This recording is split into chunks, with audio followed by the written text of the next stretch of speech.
Good afternoon, everybody. It is the last Wednesday of February, the 23rd of February, and it's 12 noon Eastern Time, and you're here at Lunch and Learn. Today, Madison, who's with us, suggested a topic for us to talk about, which is how many neurofeedback sessions would be typical to do, and how do you know when it's ready to discontinue neurofeedback for a particular patient or client? And Madison, it's a great question. We were discussing before we came on that we all hear the same question from folks all the time. So we're glad you brought it up. And I'm going to let my colleagues start. I have many things to say, but I'm going to let Judy and Richard start off on this one. Okay. Go ahead. I think you, Richard, will have a much more erudite view of this. Well, I'll outline it in general, and then you can start Perfect. filling in the inconsistencies and caveats that occur. Okay. Good to go. All right. Ideally, you know, since the 90s, people have been saying, "Oh, it's 40 sessions," and it was all built around attention deficit. The whole field tried to build its notoriety around attention deficit, and that rested heavily on Joe Lubar's shoulders. Kind of led the charge here. And then the authors also picked it up. And it was Siegfried who called it the 20-hour solution because they would do, I think they would do 40 half-hour sessions. So he called it the 20-hour solution. And he wrote a book about it. And that became kind of the standard industry response because everybody says, well, how long is this going to take for me? And that's like asking somebody, how long is it going to take you to get dressed and ready for the ball? I mean, everybody is completely different in how that's going to occur. But in general, from clinical observation, it appeared that that was a pretty reliable number, more or less, but it was an average value. It was not, it was not a definitive value. So it could be a little bit less, it might be a bit more. And we found from years of training people, it varied between 30 and 60 sessions on average, except for the really super tough cases in which you could get up to 80 or 90, And if it was a head trauma case, people in a wheelchair, I mean, you were talking over 100 to get those people, up and walking or functioning again if they had the potential. And for everybody, you would train them, and some people would get around that goal and others wouldn't. And so the assumption was, well, we need stronger, fancier, more complex software and equipment to really make the brain do what we want it to do, which is starting to move in the direction of an invasive and manipulative process like drugs, or some of these other things like transcranial magnetic stimulation, photic stimulation. Those are all kind of coercive and often intrusive. And that having the more complex software, based on what we've seen so far, hasn't really seemed to make that much difference. Based upon the arguments in the last publication of Arns and Coben and Hammond, which of course was not always happy news to people who just fell in love with their particular technique. Everybody has their technique and thinks it's better than the other. But the problem is there's no research to support anybody's argument. So that leads us back to, well, what's getting in the way of the neurofeedback based on techniques that we have that on average do work? And as we investigated it, at NewMind, we found it was relationships that interfered and the related stress, or typically diet that interfered. And of course, sleep was an intervening, variable in each of those scenarios, because each one would disrupt sleep. And once that happens, all bets are off. The whole system starts to degrade. Of course, at the time, nobody knew quite how valuable sleep was. I mean, by the 90s, it was becoming pretty clear. And I based, my attitude off the published material back then, but it's pretty much been the same, although it's become way more important even back than we knew then. Same with diet. And now we know about the microbiome and its importance, thanks to Perlmutter. You know, that was known already in 2002. But so those are the confounding variables, relationship and diet typically, which affects sleep. And neurofeedback's very good at helping with sleep and calming people down. So it helps to kind of create a healing situation for all that process. So now we come to the point of what protocol type are you using to make the determination? How does that protocol usually affect people? And are you seeing the intended effect when you train them? So InfraSlow will have a different pattern. If you're doing something like Thatcher's complex network targeting, that'll have a different effect in time. You're just using BrainMaster's basic Z-score approaches.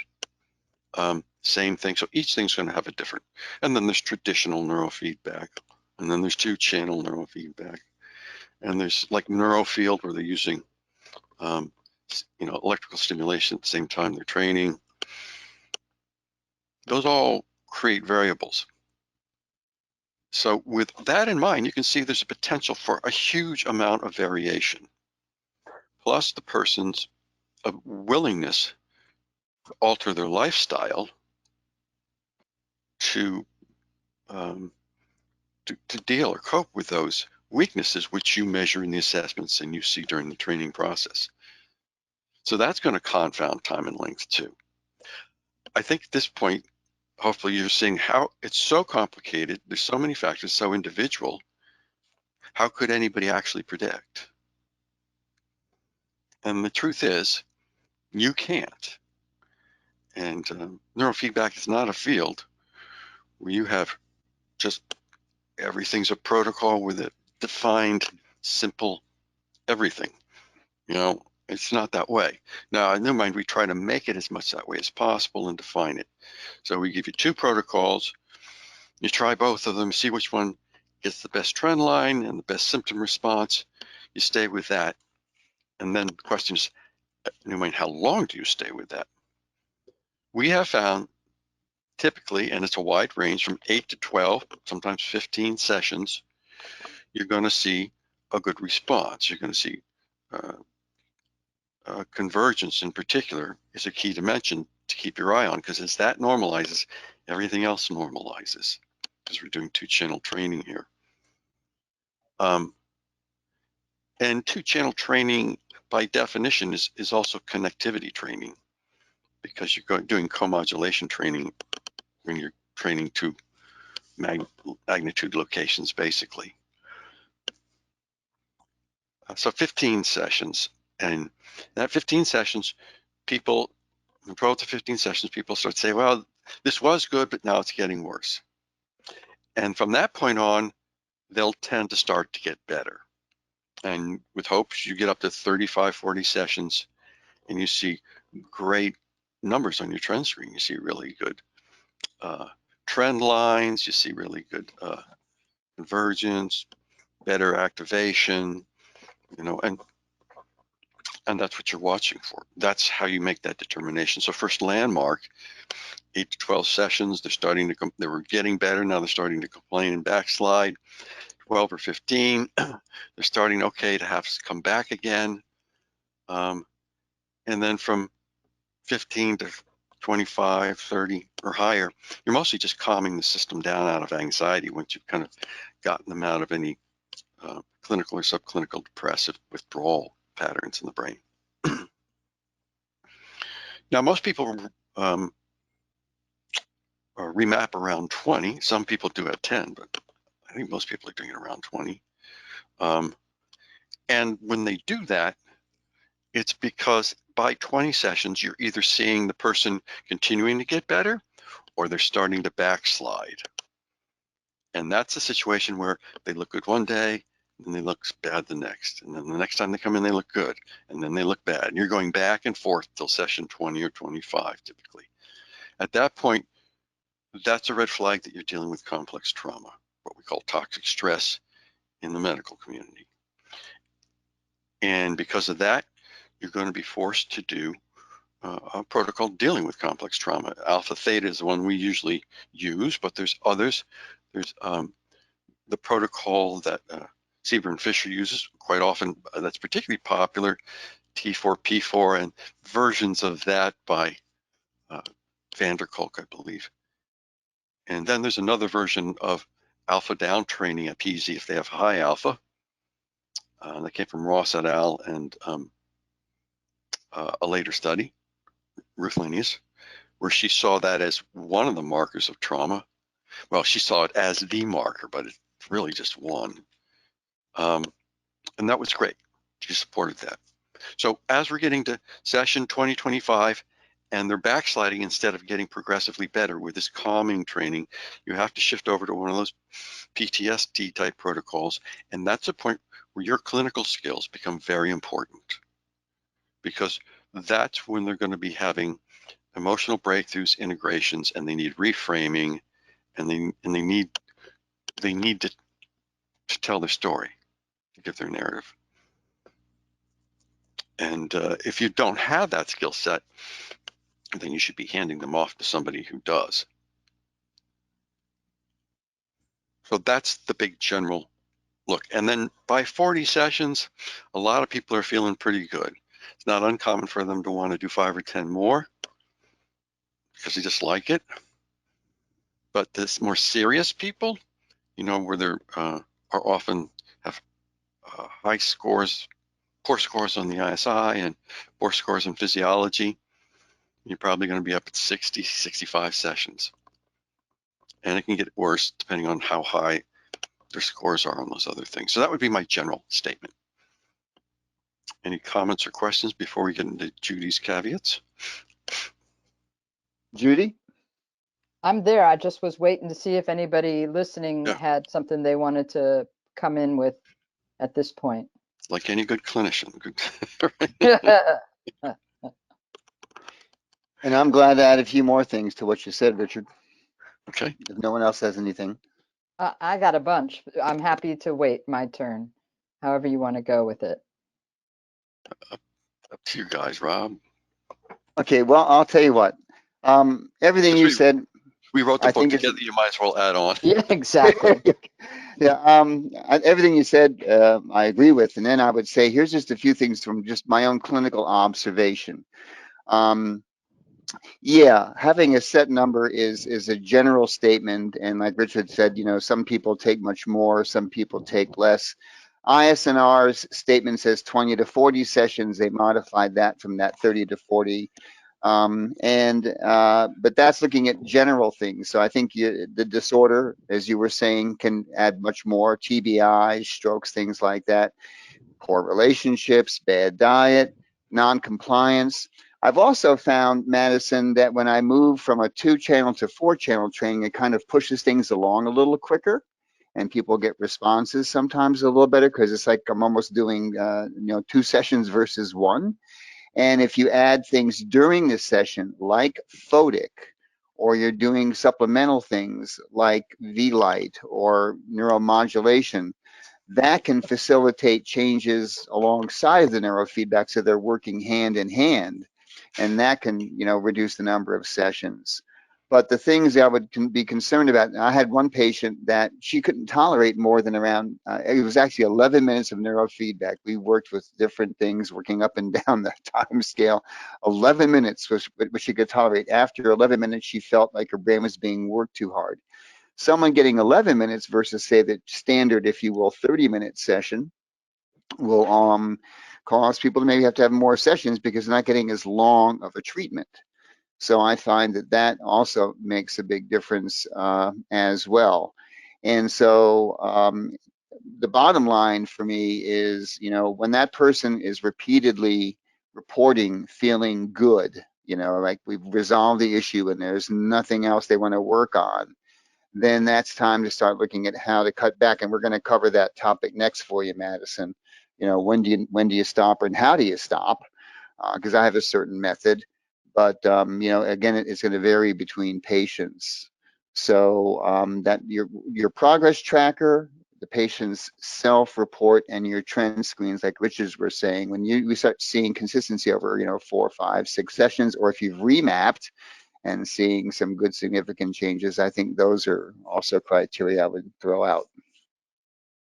And that's my comment. And just when I think I know what I want to do and how many sessions I want to do, all of the sudden they're not responding the way I thought, and that is so inevitable. I can come up with the best plan in the world.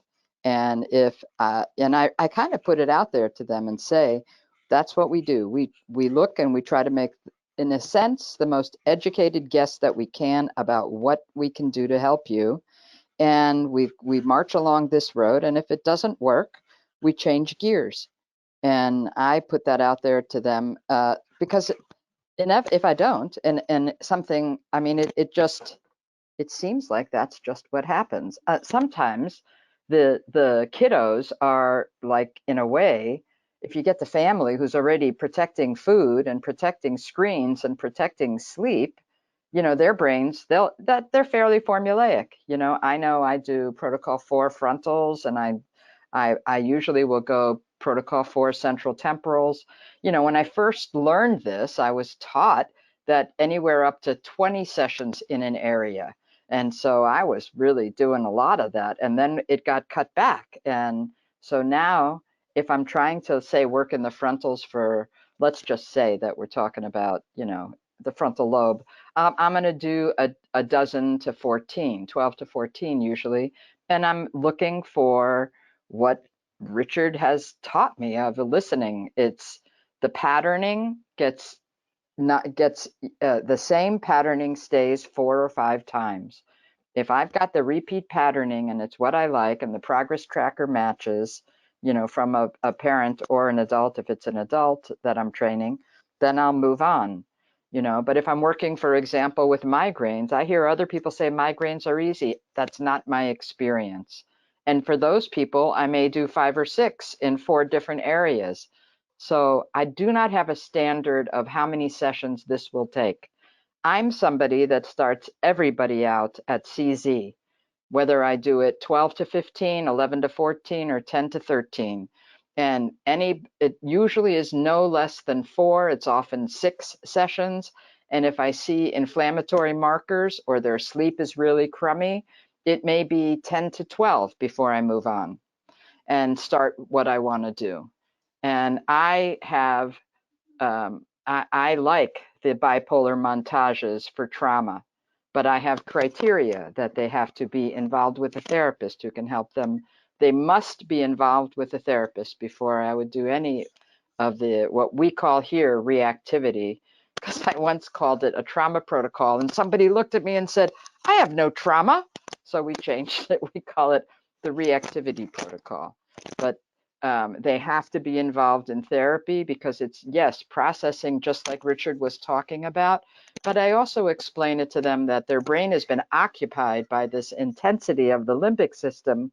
When that intensity is gone, they have a new brain and they need to learn how to work it.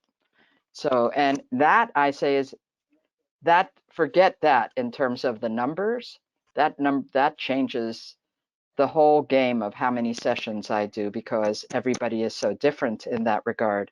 And I usually want to do at least 3 different areas for the trauma and then move them to alpha theta. So it's really hard for me to give it a number. The easiest number I can give is the one that I give for the kiddos that come in with something fairly simple of, I can't sit still thing.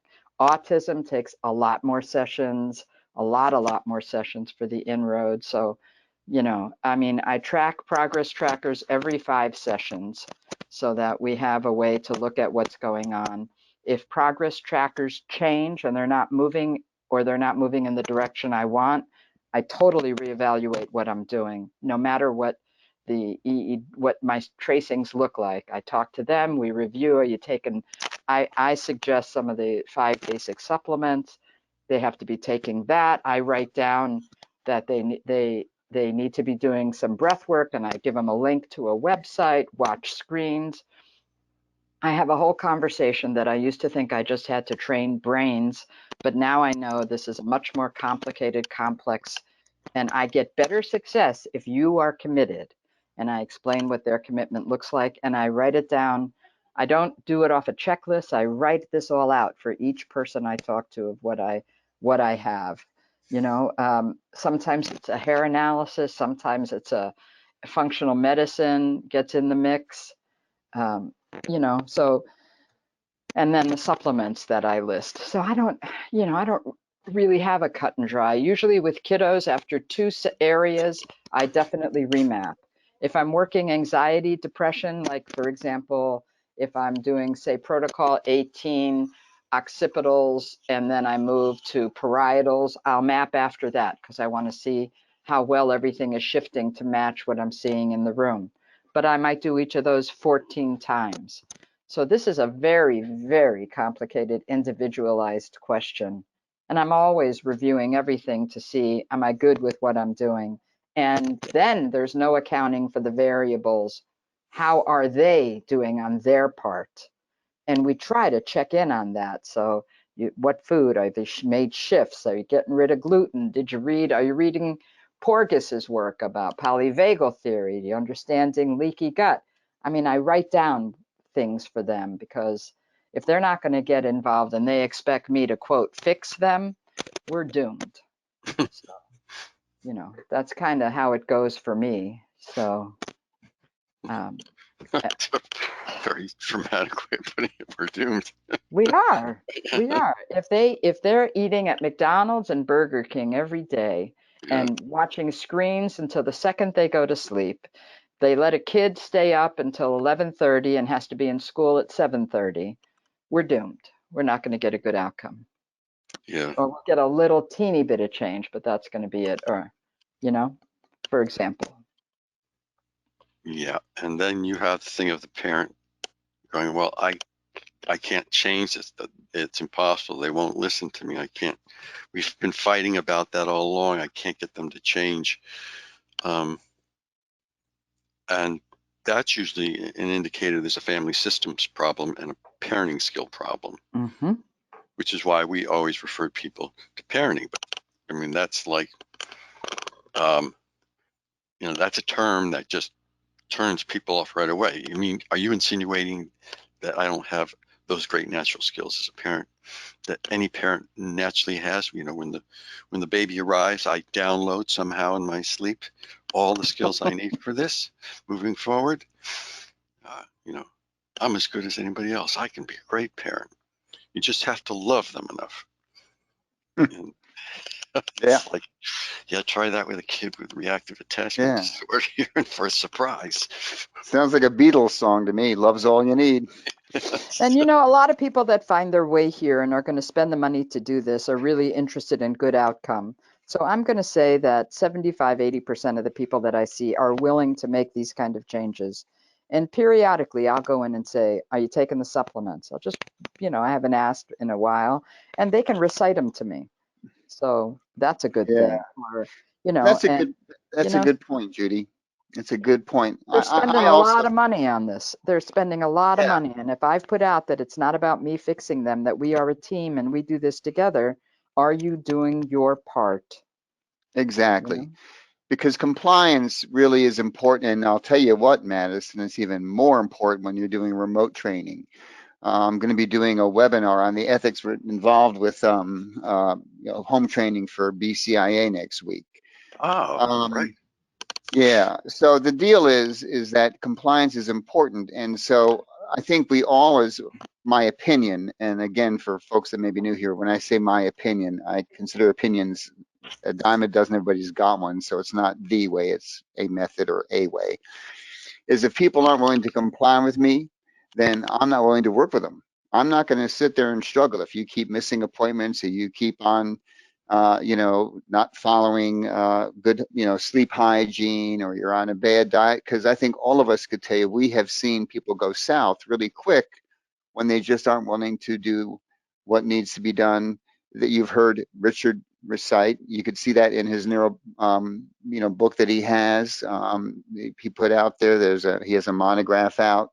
You've heard Rusty Turner talking about this. You've heard Carl here. You've heard Michael here. Other seasoned clinicians talk about how important diet is, and nutrition, good sleep, exercise, and right down into brain training. I'll show you a quick one. That's a good example.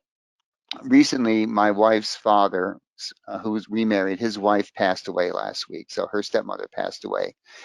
Now, about 4 years ago, we took her to a functional medicine doctor who specialized looking at the Brendenstein method of working with, dementia and Alzheimer's. And they did a highly specialized, there's these new scan machines, and you could see where, her myelin and stuff was starting to break down. You could see she had dementia and was moving towards Alzheimer's, and she was diagnosed with vascular dementia. So he said she's, far along, but not far enough where I think we can't stop, slow down, and possibly even change some things. But his method required diet, it required taking supplements, it required brain training with software called Brain. I think it was Brain DX or something like that. Exercise, and under diet, doing specific things, including like no gluten. Now, she didn't do routine exercising, but she did walk sometimes. She refused to do the brain training. She took the supplements, and she refused to do the diet. And the diet was critical because one of the things they want you to come off of is anti-inflammatory foods. They did testing. She had mold and stuff like that. We did all this testing. We got things cleared up. But she would not do the diet. She ate gluten like candy. She couldn't go through a meal without having, bread or some sort of, fried bread thing. You would get in Southern meals. She's a Southern lady. Everything was fried, and refused to do that. And so she kept going downhill. And then 2 years ago, or a year and a half ago, we had to admit her to a memory care center. And she passed away recently. And she went downhill really fast. She went from Thanksgiving, where she could walk, to the point that by the time she died on February 19th, she had gone from a walking to a cane, from a cane to a walker to a wheelchair to bed to hospice, and then dead. And it's a case example I'm going to use in this monograph that Richard and I are working on, as sort of a separate thing from the two books, he's done, just looking at something called functional neurofeedback and how this is incorporated. So all these things that we're talking about really are terribly important, in my, again, opinion, when you're looking at people succeeding with neurofeedback. And if they're not going to comply, expect a rough road, or like Richard said, many, many, many more sessions. End of story. Wow. Good story, Rob. Sad story. Yeah, sad. And then people, but it's, Michael, it's a rough thing to deal with, but you watch people who just don't, I just think it's a classic example of what one can do that will take you downhill fast versus really trying to maintain and quality of life and all that. I would also add, by the way, folks, that during about 4 years ago or 3 years ago, despite the warnings of us saying, please don't go up step ladders and things like that, she went on step ladders. She had 4 falls in 1 year, every single one resulting in an ER visit with staples or sutures. Oh. And that contributed as well, because she just, wouldn't follow the things. We did neurofeedback with her. I had the V light, I had the gamma, I had the alpha V light. She did that with us.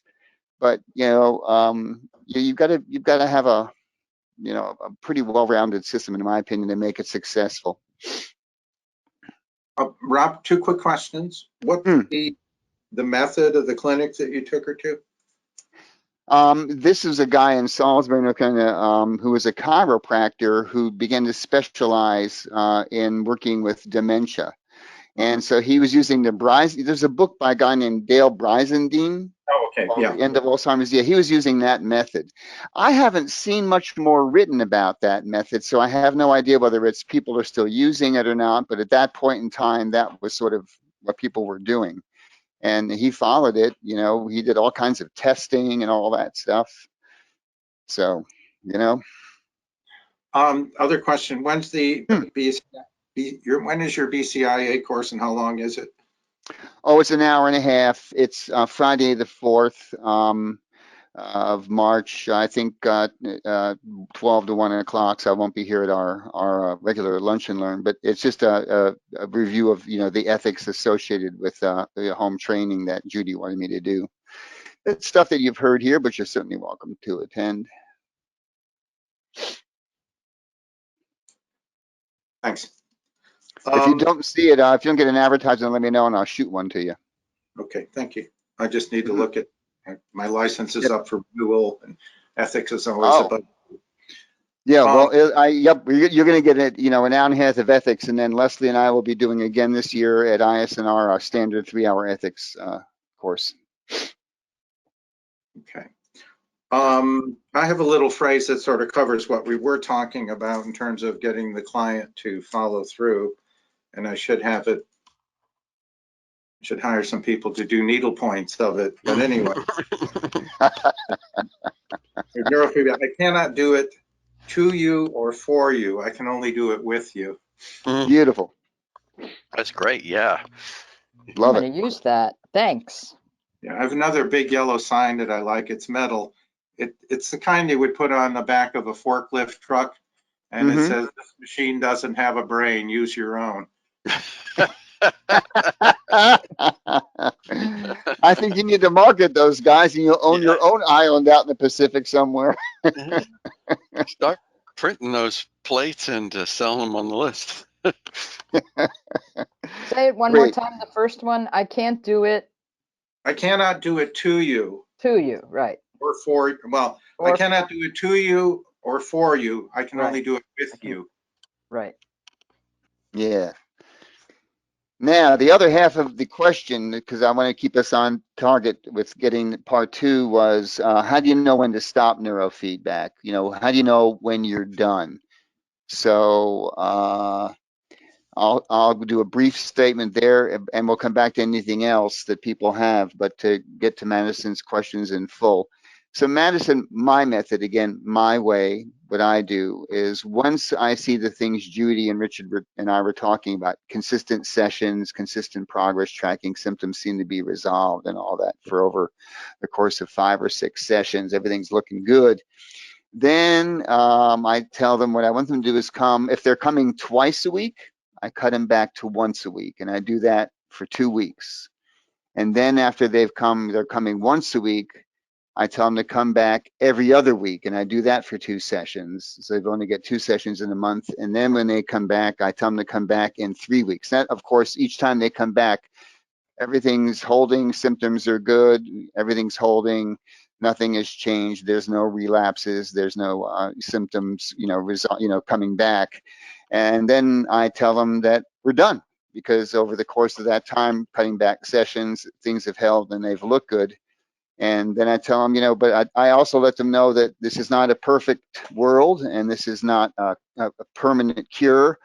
Things will happen in life, traumatic events, high stressors, other things, family events and if you need a tune-up, you come on in, and typically, and I have found this to be true within, 3 or 4 sessions, they take a couple of sessions, we calm the system down again, and they're good to go. But that's, again, just my method, and I'll let Judy and Richard share theirs. Sometimes I'll cut them like that down, but we've been talking already about, okay, so where are we at? We might have done getting ready for another map. And, if it's a kiddo, oftentimes we are those 2 areas and then we're done. And kids love coming, I have to say. They just, because nobody bothers them and they can watch Netflix. But generally they know we're getting ready for the map, and we'll see what the map shows. And if it's all looking good, people often ask me, is this something that lasts? And I will tell them, yes, it's been our experience that I tell them I don't get a lot of return customers. I said, we're often one and done, I will say. And that when we do the second map, that's usually we're saying goodbye. Sometimes we even make a completion little thing we've taken out from online and give it to the little kids, wrap it up, you know, that they completed the neurofeedback. And sometimes with the grown-ups, unless I've transitioned and I'm doing a course of alpha theta, which between us, we talk about they can be done when they want to be done or slow up as they want to, but most of them love it and want to continue because they like how they feel. But it's my work is a collaboration. I do walk in as the one who's knowledgeable about neurofeedback, but they're knowledgeable about the rest of themselves. And so we collaborate, and you know, they'll agree with me that they need a little more. Or I'll do a repeat map and say, you can see here that this indicates that we could get some more change out of your brain, but whether we do it now or not is absolutely up to you, you know? So there's usually, I know when I'm doing from reactivity, the people will let me know just how well they're doing. And I'll say, take a break, work in your therapy, live your life. If you find in 4 to 6 months that you think you need a little tuning up, like Rob says, I'm here. So that I leave that open-ended. They're all really open-ended, but that most in particular, they kind of know when it's going to be over because we've been talking about it. So here we go. We're going to do like 4 more in this area. I think we're looking pretty good. How you feeling? You know what I mean? So it's because of the collaborative nature of how it's predictable. So I don't often slow them down to stop. We usually complete map and either transition into something new or they're done. You know, that's me. I apologize for the background noise. My neighbors are having a walkway between our houses removed. Now, a driveway has 4 inches of concrete. There is 9 inches of concrete there. So I don't know if they had a bunker or what, but anyway, I will tell people, and it's based on one case that's sort of, I trained an adoptee, young girl, maybe when she was 8 or 9, and when she hit puberty, things fell apart and she needed some more training. So that's one proviso I would give, that they might see as the brain, you know, as hormones are coming in, they may need some further work. Yes.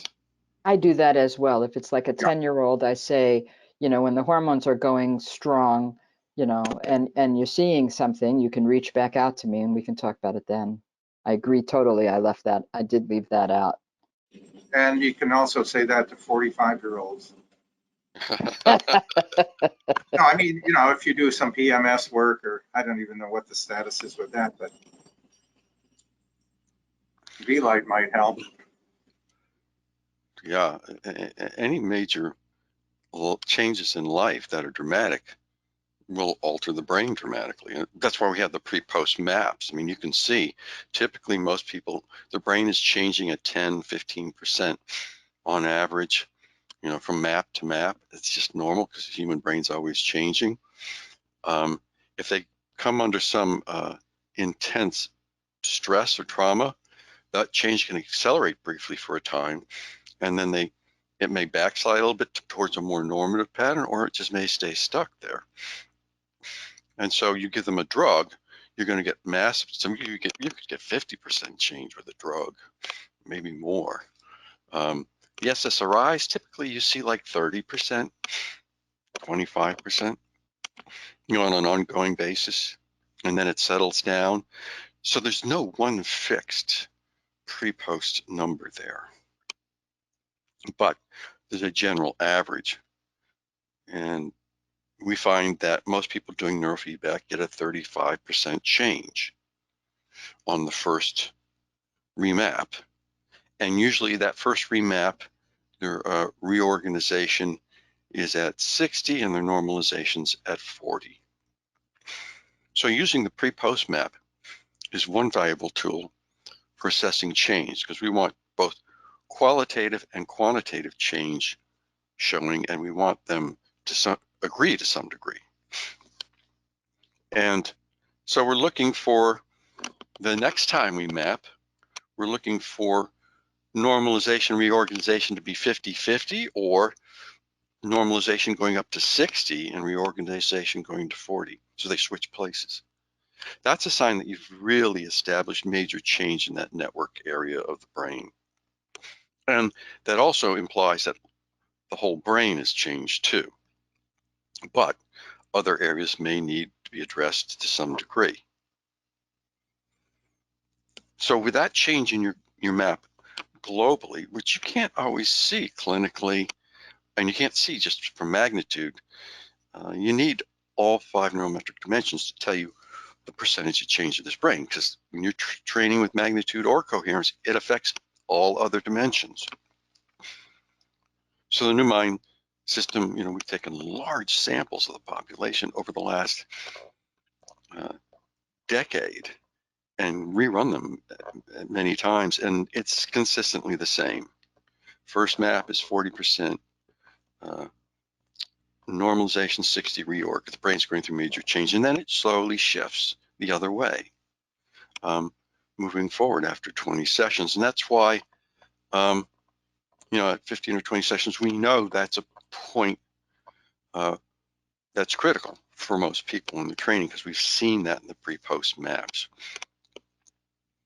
Then we're looking for changes in their personal trend screen, a more qualitative measure. And we're looking for changes in the trend of 40 to 80%. Now, SSRIs and placebo will give you 30 to 35% change. So you should expect to see at least 30% change on a lot of the measures. Interestingly enough, a lot of the times you don't. So there goes the placebo effect theory. Throw that out. And when you do see change, it's usually 50, 60, 70%. It's not uncommon, and 40% is kind of low. And it varies across symptoms. Throw out placebo effect. The placebo effect does not apply when you have quantitative and qualitative changes like that. It's impossible. You can't rationalize it. But unfortunately, the people who do the research don't look at all the confounds, and they don't measure all these dimensions. And they're not doing quantitative and qualitative changes in such detail. There are a few that do, but they're rare research pieces. Somebody like Martin Arns is more likely to do that. And Coben. Then we want to look at have a computerized performance test. So if they're coming in for cognitive issues, a lot of times you normalize the emotion, you go redo the cognitive tests, and they're normal. In fact, that's more common than uncommon. Attention, memory, all these things suddenly improve when people are calming down and sleeping better. And then on to that, you could add looking at the CEC pre-post. Some people prefer the CEC pre-post over anything else, and they don't show the client the map. They just show them the CEC. So particularly in some vendors, some of our vendors who get services from us, that's a very popular thing. It tends to be more in the chiropractic community that they like that. The ISI is very much a psychological, social psych instrument, and a lot of people find big changes there. We have several clinics who assess professional functionality and readiness to go online, whether it's an airline pilot or a stewardess or somebody in a public interface position. They look at the ISI to get a more optimal pattern, something closer to the peak performance pattern that you're seeing. And there are psychologists using this to determine pilot flight readiness, as one measure in our system. So, and it's proved to be very effective for these people doing that. So those are the more formal measures that I would relate to on top of what everybody else has already said.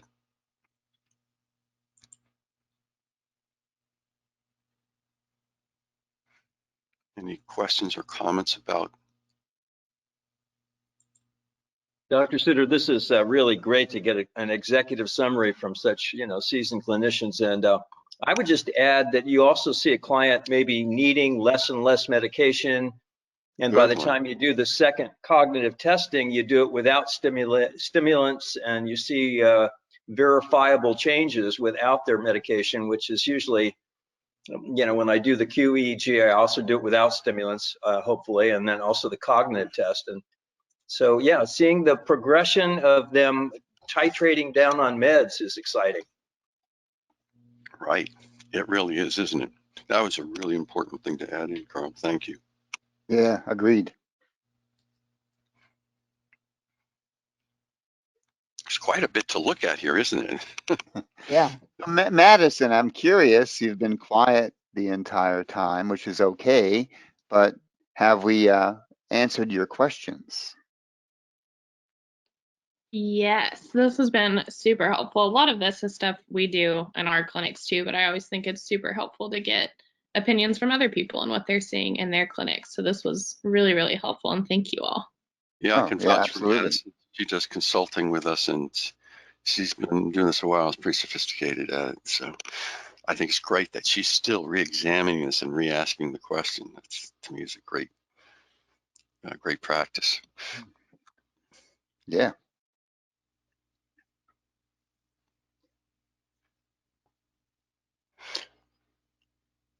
I'm curious too about the high alpha PZ training that you talked about when you know that you've got trauma.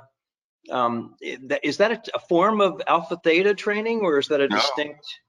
No, that's something that Ross et al. and Ruth Laney has participated in those studies, and then she went on to define it as, she wrote a very defining article about how it relates to PTSD in modern times. So, somebody has PTSD and you're going like, well, should I train? Oh, you have PTSD. Well, we're going to use T4P4, or we're going to do FPO2, or we're going to do alpha theta.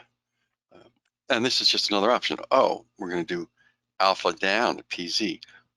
But why would you choose one of those? Well, Lanius has outlined that very clearly, that training down alpha at PZ calms people down, has a direct input to the reticular system, which I don't think she ever mentioned, and she may not even know that. I learned that from studying neurology textbooks. But that is also the default mode area where a lot of the dissociative processes occur, and training that down will initially make people a little more agitated, but after a while, they start to really enjoy it and calm down. But you'd have to have the high alpha to decide to do that. No alpha, well, why are you doing it? If you had really low alpha, you could have some, excessive stress there. How much complex trauma, it may not be as serious. Train alpha up. That calms people down in that case. Again, moving towards a more normative pattern. And we can't make the decision ahead of time how much change in the map has to occur before we see a change in symptomology. We're not looking for everything to be green. We're just looking for a percentage of things to move towards green, towards the norm. That's a fairly universal concept. And Thatcher coined the phrase Z equals 0, training towards Z equals 0. It's kind of a Z-score concept in Z-score training, but it applies to what we're doing, because if you train with Z-score, you see equivalent changes in convergence, compression, and so forth. Is the training down, Dr. Suter, going to be with eyes closed at PZ? We've had people doing it with both eyes open and eyes closed. She recommends eyes open.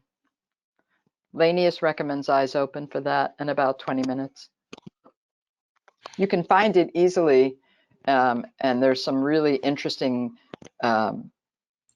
pictures of the fMRI to show the difference between a complex trauma person's brain at rest versus a non-complex trauma.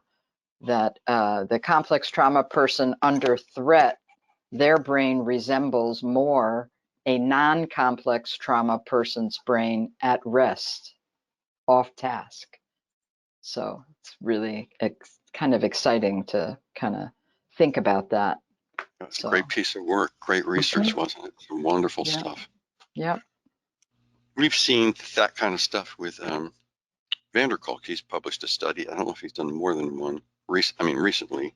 Because he's working with them. He's working with CBurn. The T4 minus P4 was with CBurn, and he's recruited Lanius into his trauma too.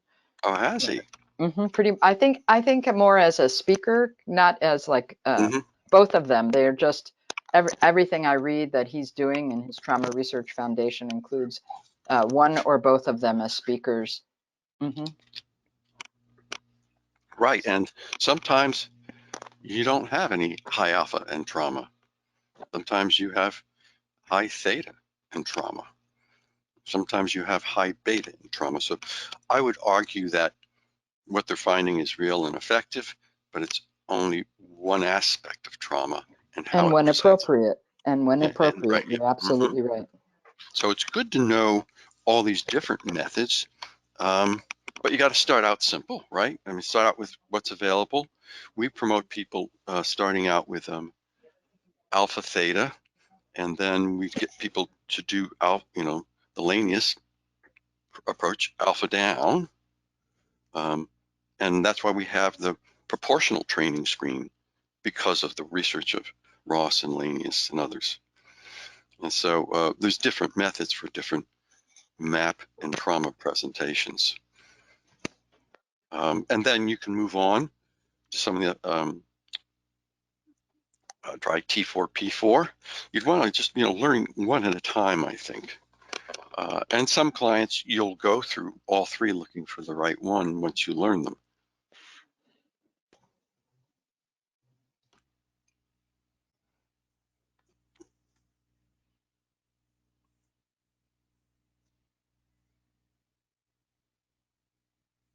Well, I think you're right on that, Richard, where you say, I mean, you can find several different patterns. They can all be trauma. So just one pattern is a one formula fits all. Yes. Wouldn't really work for my way of thinking. Also what Rob said was I liked that very much, where life continues and things happen, and I mean we're flexible, so we adapt to that, and it can come up again. So you may need more neurofeedback or whichever modality you're in, or what Judy said, for example, of, well, we don't know more about that person than the person knows about himself or herself, right? So yeah. Same thing, the central nervous system of that person is going to know a lot more, and we can just try and interpret a little bit and give some direction, and it may help some people and it may not help other people, because we may not know, hey, you don't have enough minerals or hormones, or hey, you're in a toxic environment, or hey, you've got too much stress from work, and this is the only way you'll continue working. So I think it's useful to research all that. It also is just like a reference point that we can use, or maybe not, because people are all different, and and the brain will, that person will decide what will keep them alive, more than just going back to basics. What'll keep them functioning. Yeah, Yannick, I mean, you're spot on. Individual differences. I was walking along the Riverwalk this past weekend and happened to run into a nurse. She had a nurse T-shirt on. I said, "Are you a nurse?" And she said, "Yes." And we got to talking, and she told us about being in a home, and they had to move out of it. They were doing some sort of ductwork in this house and put some sort of a chemical into that ductwork, and they all got sick. And I mean, and she's still dealing with symptoms. Wow. So one never knows. Yeah, you get exposed to some sort of toxic element. For those that haven't heard David Cantor, he does a great talk on neurotoxins. It's on the New Mind channel. Just go down there to YouTube and look for David Cantor. He's going to be doing a new one, hopefully soon this year. We're trying to do a new one.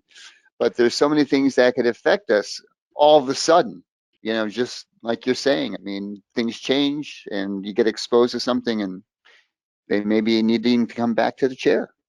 Yeah. Yeah, definitely. All right, we're at the top of the hour. We did it. Yep. I think we It was covered it wonderful. pretty good. I hope we helped. I hope that we got the answers a little bit in order for you. Yeah, well, thanks, Madison. That was a great suggestion, and thanks for all the contributions. And we will see you here on Friday. Do it again Friday, folks. So long.